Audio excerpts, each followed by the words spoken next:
there's a group of words in English that we do this with in every language. 洗手间. What do you do there?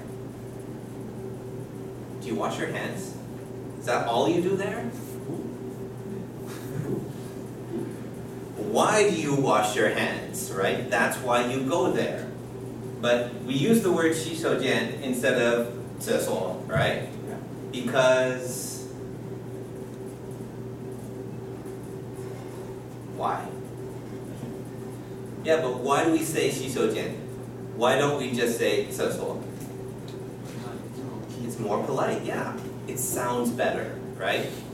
So, which is kind of funny because when I first came to Taiwan, it really surprised me. When I could understand what my students were saying, they would say things like, well, yang, yang, yang, all the time, you know, like they'd say it to each other in class, but, you know, if there's anybody who's not students, like your age, I don't mean children, I mean university students, right? They talk like that, but, you know, for adults, it's, you know, 洗手间, right? Same thing. This is what we call a euphemism. It's a fancy word. Basically, this part here just means good. And the fem part, honestly, I forget. I need to look this one up again. It's a nice way to say things that you don't want to talk about. Okay, so weed, one of the common names. Your question was, have I ever smelled it? Yeah. Well, in Canada, we aren't as strict about that. You know the word strict? Strict, yeah. The Americans are really strict about rules like this, right? That's why Trump wants to build a big wall, right? He wants to build a wall between the States and Mexico. He wants a wall between Canada and the States too. I think it's a great idea. That way we can keep the Americans in their country, right? But they're very strict on rules like this. In Canada, weed is still illegal, but it's not criminal. So if you get caught using it, it's bad, but you don't go to prison. And in a lot of places in Europe, it's not okay, but it's not like killing somebody, right?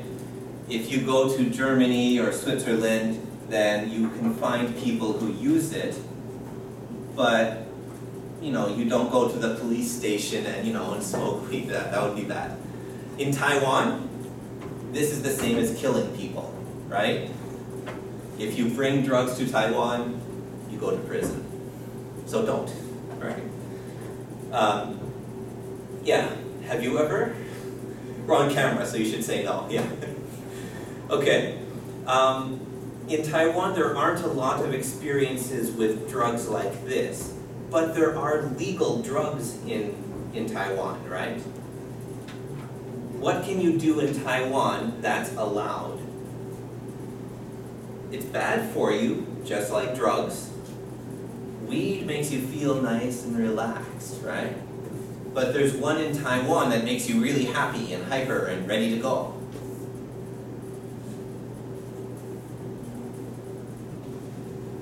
It's like cocaine, but no, just weaker. It's not as strong.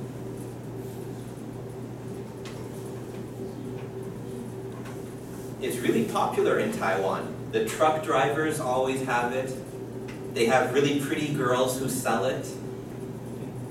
Yeah, betel nuts, right? Betel nut is also a drug, but in Taiwan it's legal, which is really strange, because this is worse for you. You know this is really bad for your health, right? I mean, it will kill your brain slowly. By the time it actually kills you, you won't care. It's really not that bad. This stuff, do you know anybody who uses betel nuts?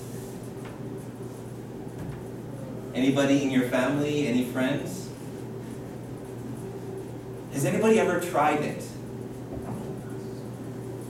那个槟榔, right? Yeah. 槟榔 Yeah. Anybody ever try it?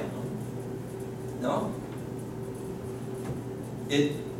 I tried it once. I really didn't think it was that special, but you know why it's bad for you, right? What does it do?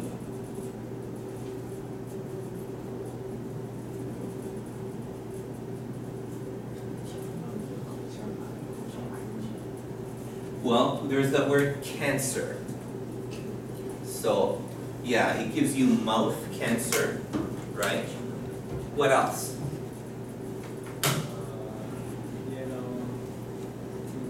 Yellow teeth, right? Like smoking cigarettes, right? It gives you yellow teeth, it rots your teeth. What else?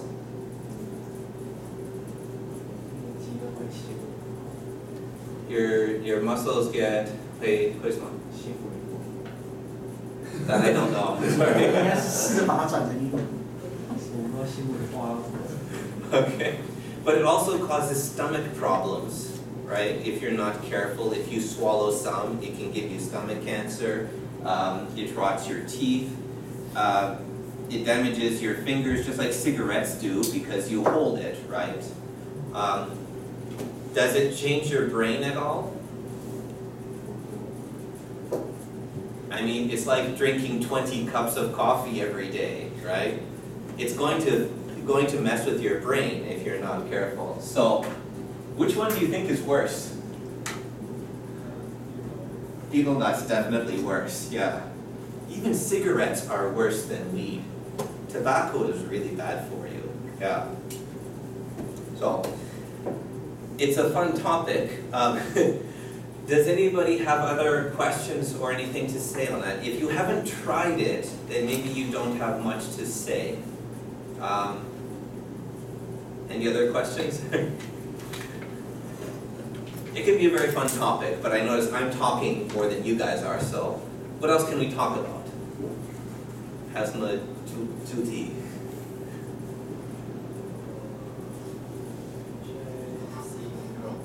Chasing girls, okay. That's a good topic, I like that topic. Right. Well, there's a very nice way to talk about that, okay? This is an older word, but it's still used when people want to make it sound special. We talk about courtship.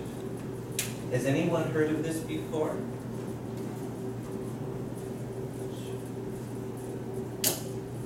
Okay. Do you know another word that ends with that part, ship?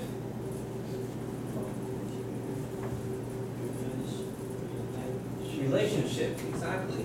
That's what this word is similar to. So, when we talk about relationships, the ship part at the end is not a big boat, right? It's not a small boat either, all right? This ship, it's kind of like, you know when we use the word hood? Like neighborhood, right? Where else do we use that word hood? We have neighborhood, 还有什么?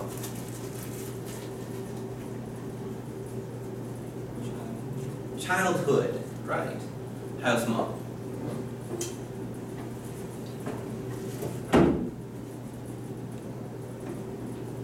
Have you heard of brotherhood or sisterhood?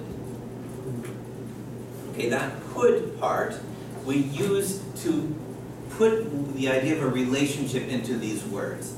So your neighborhood is the people that you have a relationship with, that you live close to, right? But when we talk about childhood, we usually mean a time when you were young, right? But it still talks about being with other children, that time when your friends were all children. So that's what this ship is like when we use it in these words. Now, court. We use this as another way to say, to chase after girls. To court somebody is to try to convince a girl to go out on a date with you. And then if you get her to go out with you once, then the goal is to do it a second time, right? And then you try to build a relationship. And ultimately, when you court a girl for long enough, you can get married, right? It's just like a game on the computer, right? You have to start at level 1, and then you have to practice, and then you go to level 2, and so on, right? But today, it's not just guys who chase girls. Girls chase guys too, right? And all the girls are like... Okay, so, when we talk about this idea, there are a lot of polite ways to talk about it. There are also a lot of impolite ways to talk about it. Probably the best way to get a girl is to use the polite way, right? If you just say, hey baby, you and me, let's go, then she'd probably say no, right? So, what's a good way to ask somebody out?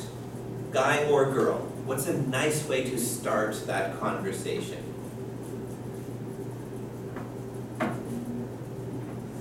How do you talk to a girl? Girls, how do you talk to a guy? How do you start?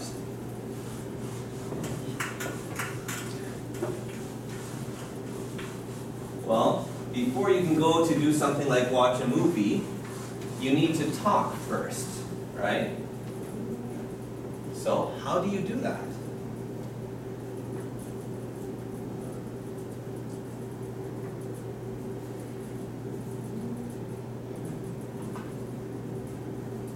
Usually when there's a guy and he sees a pretty girl, the guy has a lot to say, but it's all in here.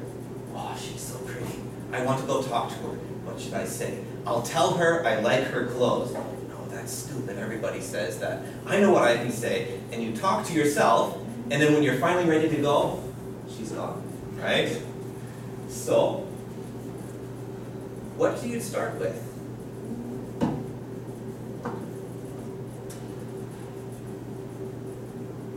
I mean, hi is kind of okay, right? Hello, good afternoon, but what comes next?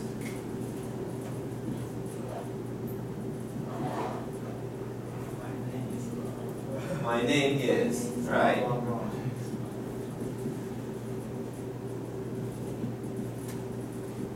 And then if you give her a piece of paper with your job experience, then maybe you'll get a job, right? Do you ever talk to a person by, hi, my name is? Do you do that? It's what all the textbooks say, right?